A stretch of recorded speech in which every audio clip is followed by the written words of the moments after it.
Brooke, good morning. Joining us from Sox camp in the Cactus League.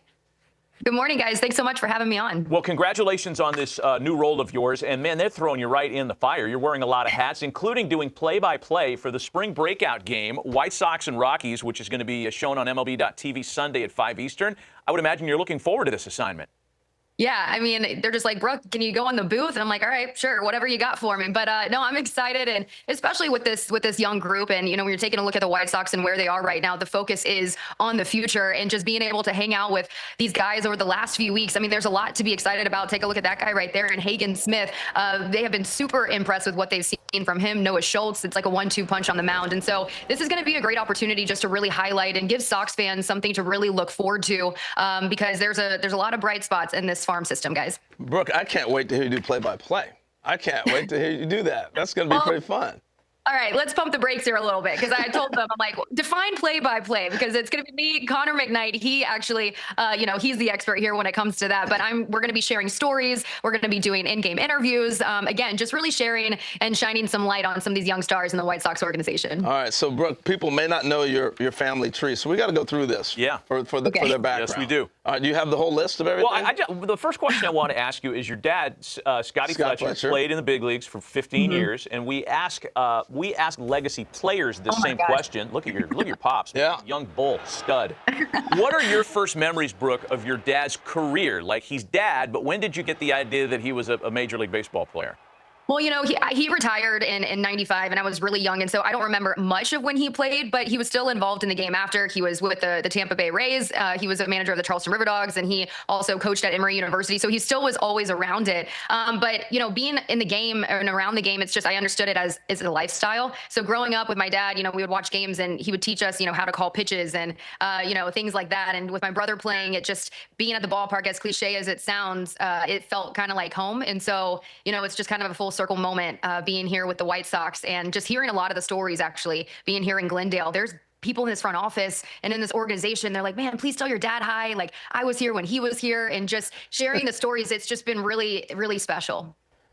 All right, then there's more, and there's much more. Your brother-in-law, Gordon Beckham, marries your sister. Longtime White Sox. All right. Yep. Your brother actually played in the White Sox system, correct? Yes, briefly. He was drafted by the Royals, but he did play briefly with the Birmingham Barons. Here's a look at Gordon. So how did your sister and Gordon get together? So they actually, my brother, Brooke Fletcher, and Gordon had the same agent. And so my sister, he went to Georgia, she went to Auburn, and, obviously both being from Georgia, they had mutual friends, and they were trying to set each other up, but the timing was off. And so my sister coincidentally had moved to Chicago. And, Mike Milchin at the time, he was the agent of Gordon and Brian, and was like, hey, you need to meet Gordon. Like, I think, he'd be really good for you. So Brian's like, okay, whatever. So I think I actually went to the game with her, the first game. And, Brittany was a little hesitant. She's like, who's this guy, Gordon? And I, of course, was being protective. But he's the best. He's great, and couldn't be happier. Are those enough details? No. So Harold is getting real close to prying into your personal life, Brooke. I know, but it's such a cool story. It goes so far back with her. So then you got married in January here, just recently. Who'd you marry? There you go. I married Jake Cronenworth. He plays with the Padres. So. Yeah, we have a baseball family. I know my mom was like, you sure you don't want to, date like a businessman and stuff? But listen, guys, like I grew up at Christmas at the dinner table, the guys are practicing their swings. They're talking baseball. And so I'm like, I can't bring like a dentist here and, That's pretty cool, man. But listen, they all get along. It's so funny. Like my brother and Gordon and Dad, they'll watch Jake's game and they're like practicing the swing. And okay, what's he doing here? It's a funny dynamic, and it just feels right. It's so. I mean, the idea that baseball is so ingrained in you, and so I think our producers looked into your schedule and Jake's schedule, Brooke, and you're aware of this. I'm quite sure. There's no overlap at all. There's no Padres-White Sox matchup. There's no chance for you to get together. I mean, I guess in September you have some like little schedule favorability, but man, that's going to be a long summer for you guys. Well, I think what makes us work is we started long distance, and, Jake he's awesome, and he supports my career and I support his. And, learning from my mom and married to a baseball player, you got to be an independent woman. And so we actually sat down, one day, and we had the White Sox schedule and we had the Padres schedule, and we were trying to, figure things out. And I'm going to be doing all the home games and some road games. So we made it work. It was kind of like playing Tetris a little bit, trying to figure out the schedule. But, we made it work, and I'm super appreciative of his support in my career. Now, your manager in Chicago, with Will Venable getting his first chance to manage a big league team. Was Will on the coaching staff when Jake broke in San Diego? Did they overlap there? I don't believe so. I don't believe so. But he's heard nothing but great things about Will. And, a lot of the guys on the team, they were with him when he was in Texas, and they all kind of say the same thing. We all knew he was going to be a manager or on some sort of coaching staff in some capacity, but it was just a matter of when. But guys, I've just been so impressed with Will and the way he's been able to command this camp. They call it a quiet confidence. When he goes into a room, he just has this natural ability just to command a room. He's been very open about being approachable and communication with the guys. And he learned from some of the best, Dave Roberts, Bruce Bochy, arguably some of the best managers in the league. And, he was able to learn from them. He's just finding his way as a manager, and he also has great people surrounding him on that coaching staff. For sure. All right, last question. Give me an optimistic outlook. Mike Wolin is our producer, and he's the biggest White Sox fan out there. So give him a little optimism for this season. He's been very angry the last few years. All right, Mike, I got you. Well, I'm a very optimistic person, thankfully. But I know a lot of people, they're looking at last year, and they're looking at what we got, and they're like, okay, well, what can they play better? But I will tell you, when I go into the clubhouse, you can tell there's a different energy in the room, and that starts with Will Venable, and I was just going on with him, and Chris Getz. But, you have a lot of hungry guys. You have young guys that are hungry, trying to prove themselves, and the veterans that they have, coming off either down years or just trying to revamp their career. So they're all just working together, and also just, selflessness. I think there's a type of character that they're looking for in players, guys that not just want to play for themselves, but play for each other. And just a quick story, Travis Jankowski, we picked him up, and we were talking to him in the clubhouse. He said, I've been here for just, 30 or like an hour or something. He's like, I had more guys come up to me and just be like, hey man, what do you need? Can we do anything for you? And he goes, you don't get that a lot of times in the clubhouse. And Harold, and you guys know, like, you can have all the talent in the world, but camaraderie and chemistry on a team, a lot of people underestimate that. And you have guys that want to play together and just want to do what they can to help the team win. That can go a long way. And so I have faith in this team, and we'll see what they can do. Well, Brooke, I know that the White Sox broadcast team is really thrilled to have you aboard for the season and beyond, and we appreciate the time today. Good luck and have fun on Sunday for the Spring Breakout Series game. Thanks, guys. I appreciate you. Have a good one. Well, when you're a generational talent like Paul Skeens, and then there's only one baseball card of you, there's going to be a little bit of a market that makes itself very popular. We've talked about this Paul Skeens card, the one of one, for a long, long time this winter. Kevin Lenane is the VP of Fanatics Collect Marketplace, joining us here in studio. Kevin, nice to have you here. Good to see you. And thanks for bringing the card. This is the one, that everybody's buzzing about. It is. It's the Wonka ticket for sure. and you got Gunnar Henderson up here, too. So what are the bids on both of them right now? Yeah, it's Jackson Holiday, actually. Oh, that's Jackson. Okay. Yeah, another great player. 60 and 660 right now. So 660,000. So I have 660,000? Yep. We got to talk about this card. Oh, Harold, don't break that, man. Don't break. This is like the SNL sketch when Bishop Desmond Tutu dropped the Heisman Trophy. Yeah. Remember that one? No. So let me ask you real quick. No, Matt's going to take you somewhere. But Paul Skeens signed this. So what's he do? You sign it early, and then you know what's going to happen? What's special about this card is in the middle of this, so you see this patch here. In the middle of this card, there's a patch. It's called the MLB debut patch. And basically what's special about it is that the player wears it the first time they play in a major league game. Then the patch comes off, goes directly into a card. So the patch is dated from the very first time a player appears in an MLB game, and then they sign the card, and it's like a true one of one. But it's also an innovation in the world of kind of patches and cards. That's really, who thought of that? Brilliant idea. That's tremendous. Is that you? No, unfortunately not me.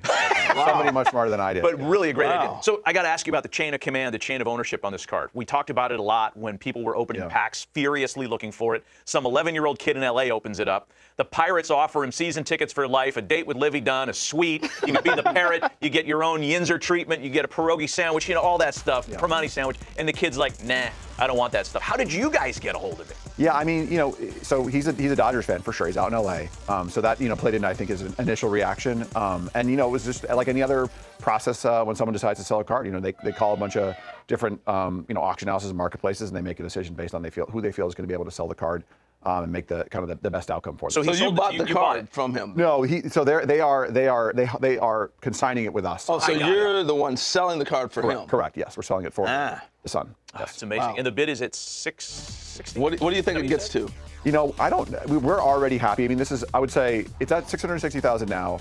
We're very happy. I mean, that's early, right? The auction sells a week to go. There was a lot of bidding early. I heard there's like 56 offers at that price. Yeah, it was. Holy smokes! Very active early, which is a good sign. I couldn't say where it would end up, but I think, given where it's at in the world of Paul Skeens cards and also in the world of modern baseball cards, cards made in 2024, it's in the top 5 in all those categories. So we're already happy with that. We've got a week to go, so we're looking forward to it. You guys had that cool show in Arizona, the card signings. that Fanatics threw on out there? I mean, you had all kinds of big leaguers come out there. I don't know if we still have that video. We did it a couple weeks ago on that show. Yep. That was so cool to see that happen. So with that said, has cards taken another boost?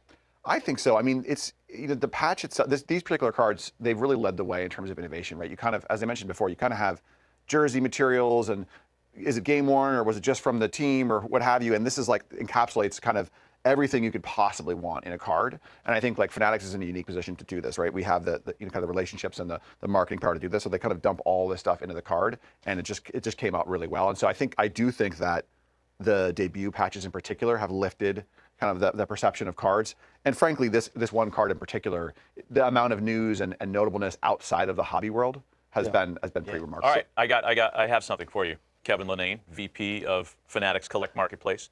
Are you familiar with the show Let's Make a Deal? Yes. Okay. Yes. I have in my right pocket something that I'm willing to trade you for the Skeens card.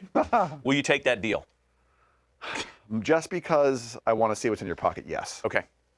I am proposing 28 1986 Harold Reynolds cards I was just talking about this. as a 1-for-1 trade. Oh my You didn't even hear what he was talking about. Well, you were out of here. So when I was at the first pack of cards I ever opened was in 1986 Topps, and the two guys you were looking for were Cecil Fielder and this guy. Yes. How about that? So I made a good deal then. Prospect legend, yes. Can you get this, Lucas? Incredible. I had never heard that. This is Harold's 1986. He is all pissed off in this. Wasn't playing. I was sitting around. This is the only time anybody has ever seen you frown. And this is the only time he's ever had a bad day.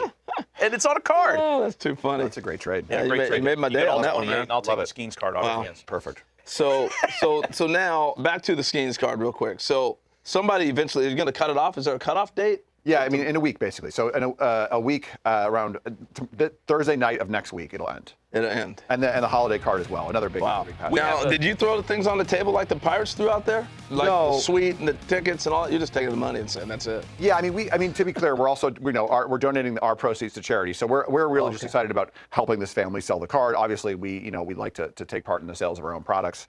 But yeah, I mean, the auction runs in a traditional style, so wherever the price ends, it ends. We hope it is as much as possible for this family and also for the charities. Yeah, I don't want to gloss over the charity component here because you're donating the proceeds to the LA Fire Relief charities, multiple, which is great. Did the family of the 11-year-old kid kind of direct you that way, or was that Fanatics' choice? Yeah, no, that was our choice. I think to be clear, when I went to go visit the family, I had to take the card, go get it. It was a redemption. I had to, I'd authenticate the person, bring the card from Texas to this family in Los Angeles, and the trees, the leaves on the trees where this family were burnt all off. I mean, they were right in the zone. And Can you imagine if the card got left in there?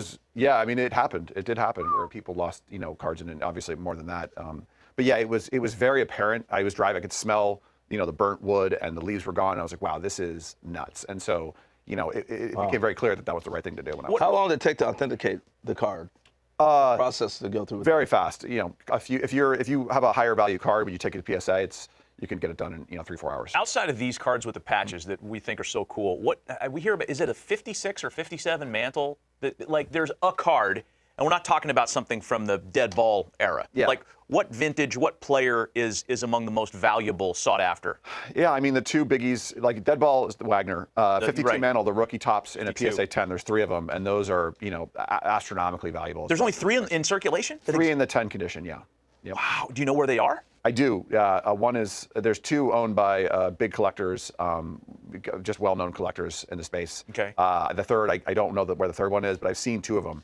But they're both. I don't think I'd want anybody to know who I was or where it is. Yeah, I was you know about what to we're say talking about with this card? We're in the millions. Oh, yeah. This card. Am I right about that, Kevin? You mean for the mantle? For the mantles. Yeah, the mantle they've estimated anywhere between 25 and 35 million. It's a big one. Dude. Yeah. Yeah, that's what I'm saying. That's why they're not saying That who might they be are. low, to be honest. What a gig. Kevin, we appreciate you being here. Yeah, my Thanks for pleasure. bringing this. We've talked about this card all winter, so as we're in our final week of programming here for the show before we kick it off to regular season, it's great to have it and you here with it. Thanks for being here. Thank you. Thanks for the stack of Harold Reynolds cards. Yeah, you got it. You got it. It's my pleasure.